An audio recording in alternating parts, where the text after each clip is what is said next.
ఇంతటి మహిళలకు సంబంధించి మరి జాతీయ మహిళా పార్లమెంటును సదస్సును ఇంత పెద్ద ఎత్తున నిర్వహిస్తున్నటువంటి ఆంధ్రప్రదేశ్ రాష్ట్ర ముఖ్యమంత్రి గౌరవనీయులు నారా చంద్రబాబు నాయుడు గారికి మరి స్పీకర్ గారు డాక్టర్ గోడెల శివప్రసాద్ గారికి హృదయపూర్వకంగా అభినందనలతో పాటు ఒక మహిళా నాయకురాలుగా నా యొక్క ధన్యవాదాలు కూడా తెలియజేస్తా ఉన్నాను.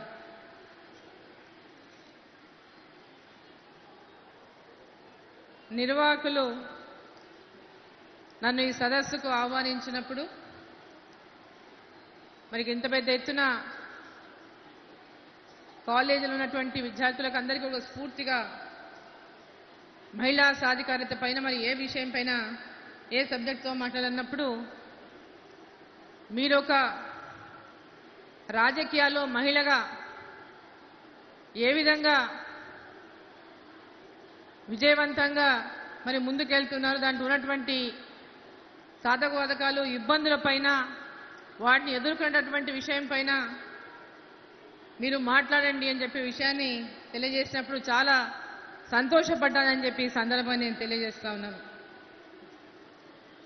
ముఖ్యంగా దాన్ని చెప్పేదానికంటే ముందు ముఖ్యంగా మహిళ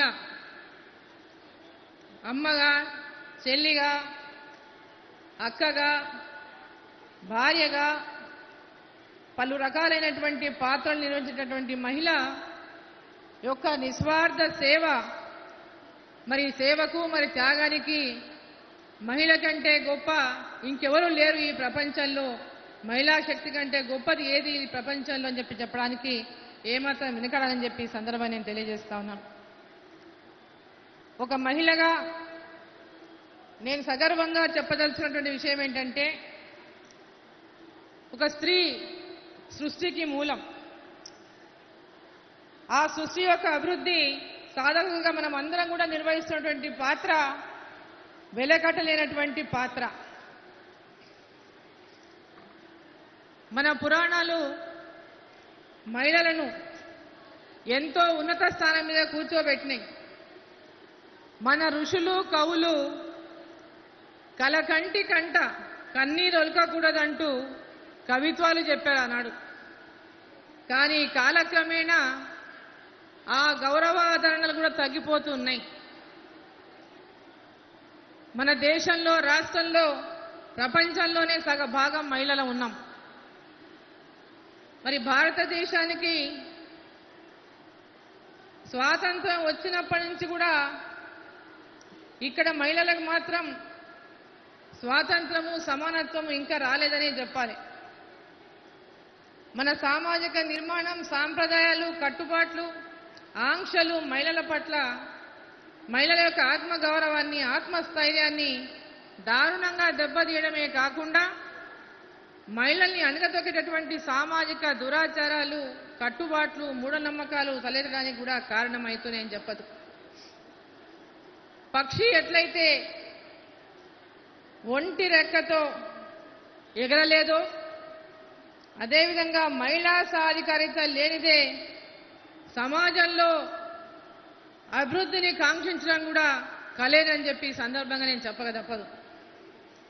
ప్రస్తుతం సమాజంలో కొన్ని దశాబ్దాల కిందట ఉన్నటువంటి పరిస్థితి ఈనాడు లేదు. ప్రతి రంగంలో కూడా పురుషులతో పాటు మహిళలు సమానంగా పోటీ పడుతూ ముందుకు పోతా ఉన్నారు. ముఖ్యంగా విద్యారంగంలో మగవారి కన్నా కూడా స్త్రీలే ఎక్కువగా రాణిస్తున్నటువంటి విషయాన్ని మనం చూస్తూ ఉన్నాం. స్త్రీలు వంటింటికి పరిమితమే అనేటటువంటి ముద్రను దాదాపుగా తుడిచిపెట్టినటువంటి పరిస్థితిలో ఈరోజు దేశ ప్రగతిని అన్ని విధాలుగాను మగవారితో సమానంగా మహిళలు కృషి చేస్తూ ఉన్నారు. అయితే ఈ అభివృద్ధి అన్ని రంగాల్లో విస్తరిస్తూ ఉందా? సమాజంలో అన్ని రంగాల్లో అన్ని వర్గాల మహిళలు ఒకే రకంగా ప్రగతిని సాధించగలుగుతున్నారా? దేశంలో మహిళలందరికీ సాధికారిత లభిస్తోందా? మరి దేశం ముందుకు పోయేలా చేసేందుకు అవసరమైనటువంటి అధికారాలు, శక్తులు సామాన్య మహిళలకు మరి దక్కుతున్నాయా అనే ప్రశ్నలకు మాత్రం ఇంకా మనకు జవాబు లేదు అనే వస్తూ ఉంది.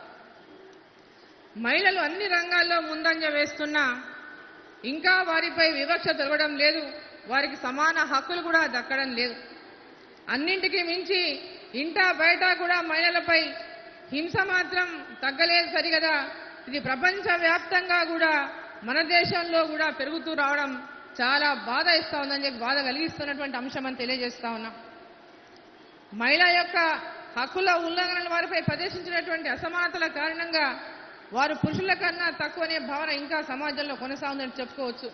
మరి ఇవన్నింటినీ కూడా మహిళలు ఎదుర్కొని అన్ని రంగాల్లో మహిళలు ముందుకు పోవడానికి ఉదాహరణగా నేను ఏ విధంగా రాజకీయాల్లో మరి ఈరోజు ఎన్ని రకాలుగా ఇబ్బంది, ఒక సామాన్య గృహిణిగా ఉన్నటువంటి నేను ఒక రాజకీయ కుటుంబంలోంచి అంటే మా మెట్టిని అంతా తల్లి పుట్టినింటి నుంచి కానీ రాజకీయాల్లో ఉన్నటువంటి కుటుంబం, అదేవిధంగా మెట్టినీళ్ళు అత్తగారింటికి పెళ్లి చేసుకుని పెళ్లి రాజకీయాల్లో కుటుంబం, ఆ కుటుంబంలోంచి వచ్చినప్పటికీ కూడా మరి రాజకీయాల్లో అవకాశం వచ్చిన సందర్భంగా ఎన్నో ఇబ్బందులు ఎదుర్కొని సునాయాసంగా ఈ యొక్క పదవిని దక్కించుకోలేము ఈ సందర్భంగా నేను తెలియజేస్తా ఉన్నాను.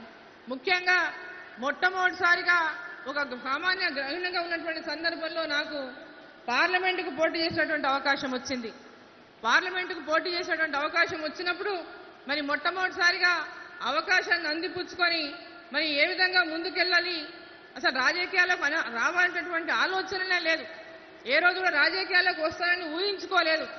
అటువంటి పరిస్థితుల్లో మరి రాజకీయాలకు అడుగుపెట్టడం, ఆ అడుగుపెట్టినటువంటి మొట్టమొదటిసారి తక్కువ మెజార్టీతో ఓటమి పాలవడం, మళ్ళీ నెక్స్ట్ ఎలక్షన్స్లో మరి ఎమ్మెల్యేగా పోటీ చేయడం. అప్పుడు నా భర్త ఎమ్మెల్యేగా ఉన్నారు. యాక్చువల్గా వారి స్థానంలో నెక్స్ట్ టైం నేను ఎమ్మెల్యే అక్కడ పోటీ చేశాను. సామాన్యంగా మరి భర్తలు ఎమ్మెల్యేలుగా ఉన్నప్పుడు భార్యలకు ఆ సీట్ వదిలిపెట్టాలంటే ఎంత ఇబ్బంది పడతారో పురుషులు మనకు తెలియదు కాదు. అటువంటిది నా భర్త స్థానాన్ని నాకు ఎమ్మెల్యేగా పోటీ చేసే అవకాశం కలిగించి అక్కడి నుంచి 3 సార్లు ఎన్నికయ్యేటటువంటి అవకాశం ఒక మహిళగా నాకు రావడం అంటే నిజంగా చాలా గర్వపడతా ఉన్నానని చెప్పి ఈ సందర్భాన్ని నేను తెలియజేస్తా ఉన్నాను. ముఖ్యంగా ఎన్నో ఆటుపోటును ఎదుర్కొని కేవలంగా ఏదో ఆషామాషిగా ఒక ఫ్యామిలీ బ్యాక్గ్రౌండ్, రాజకీయంగా ఉన్న ఫ్యామిలీ బ్యాక్గ్రౌండ్ కాబట్టి మరి ఎమ్మెల్యే అయినటువంటి విషయం కాకుండా ఎన్నో ఉద్యమాలు చేసి ఎన్నో రకాల ప్రజా సమస్యలపైన పాదయాత్రలు, నిరాహార దీక్షలు, ఎన్నో ఉద్యమాలతో ప్రజలను ఆ ప్రజల అవసరాలను తీరుస్తూ ఈరోజు ప్రజాప్రతినిధిగా అక్కడ ఉంటున్నారంటే నిజంగా ఈరోజు ఒక మహిళగా ఈ స్థానానికి ఎదగడానికి మరి ఎన్ని కష్టాలుగా అంటే అన్ని రకాల బ్యాక్గ్రౌండ్ ఉన్నప్పటికీ కూడా మరి మహిళగా ఈరోజు రాజకీయాలు నిలదొక్కుకోవడం అనేది చాలా కష్టమైనటువంటి విషయం ఈ సందర్భంగా నేను తెలియజేస్తా ఉన్నా. మరి ముఖ్యంగా ఈరోజు ఇక్కడ ఉన్నటువంటి అమ్మాయిలంతా కూడా పట్టుదలతో స్థానాన్ని ఏ ఒక మహిళ అయినందుకే నన్ను 2 సార్లు ఓడించారా అని ఆ సమస్యల పైన పట్టుదలతో ఉద్యమాలు చేసి ఒక ప్రజల లోపల ఒక అభిమానాన్ని సంపాదించుకొని ఈరోజు విజయం వైపు 3వసారి ఎమ్మెల్యేగా అక్కడి నుంచి గెలవడం కూడా మీకు అందరికీ కూడా నేను తెలియజేస్తా ఉన్నా. మిమ్మల్ని అందరినీ కూడా రాజకీయాల్లో మహిళల యొక్క ప్రాధాన్యత, మహిళల యొక్క అవసరం చాలా ఉన్నది. మహిళలకు ఉన్నటువంటి డెడికేషన్ కానీ, మహిళలకు ఉన్నటువంటి కమిట్మెంట్ కానీ, మహిళలకు ఉన్నటువంటి పట్టుదల కానీ మరి ఎవరిలో ఉండదు. ఆ పట్టుదలతో మహిళలు ముందుకెళ్ళేటటువంటి సందర్భంగా మరి పార్లమెంటులో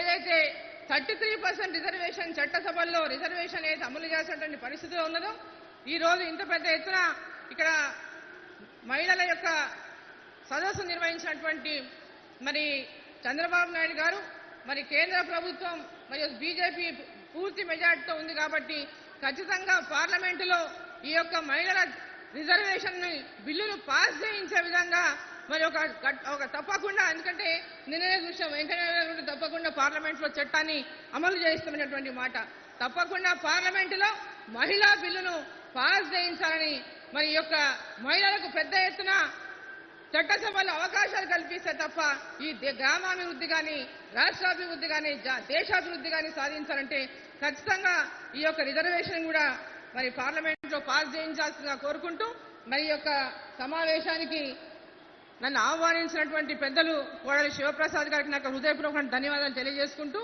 మరి అందరికి కూడా నమస్కరిస్తూ సెలవు తీసుకుంటాను. मोदी साहब यहाँ पर एक गरीब कुटुंब से आते हुए भी इस देश के प्रधानमंत्री बने, इसका क्रेडिट किसको जाता है? तो डेमोक्रेसी को जिंदा रखने वाले कांग्रेस पार्टी को जाता है.